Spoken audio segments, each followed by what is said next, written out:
ਲਓ ਜੀ ਦੋਸਤੋ, ਰੂਟਰ ਮਾਰ ਕੇ ਹਟਿਆ ਟਰੈਕਟਰ ਤੇ ਤੁਹਾਨੂੰ ਹੁਣ ਟਰੈਕਟਰ ਚੈੱਕ ਕਰਵਾਉਂਦੇ ਆ ਵੀ ਗੱਡੀ ਗਰਮ ਸ਼ਰਮ ਤਾਂ ਨਹੀਂ ਹੋਈ, ਗੱਡੀ ਬਲੋ ਸ਼ਲੋ ਤਾਂ ਨਹੀਂ ਮਾਰਦੀ।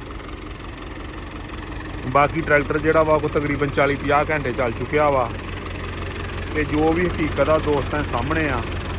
ਗੱਡੀ ਤੁਸੀਂ ਚੈੱਕ ਕਰ ਸਕਦੇ ਜੇ, ਗੱਡੀ ਦਾ ਢਰਾਲਕ ਟਾਪਾ ਚੈੱਕ ਕਰ ਸਕਦੇ ਜੇ ਤੇ ਰੂਟਾਵਾਟਰ ਮਾਰਨ ਡਈ ਆ, ਸੁੱਕੀ ਪੈਲੀ ਆ ਹਿਸਾਬ ਨਾਲ, ਸੁੱਕੀ ਵੀ ਤੁਸੀਂ ਦਰਮਿਆਨਾ ਜਿਹਾ ਵੱਤਰ ਕਹਿ ਸਕਦੇ ਜੇ।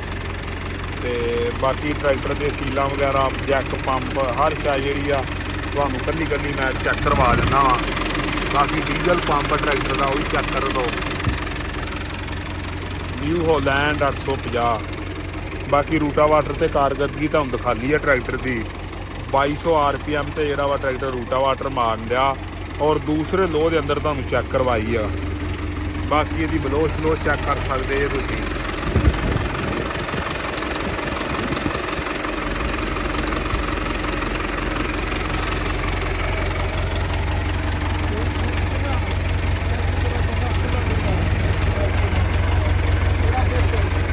ਬਾਕੀ ਬੈਕ ਸਾਈਡ ਤੋਂ ਵੀ ਦੋਸਤਾਂ ਨੂੰ ਚੈੱਕ ਕਰਵਾ ਦਿੰਦੇ ਆ।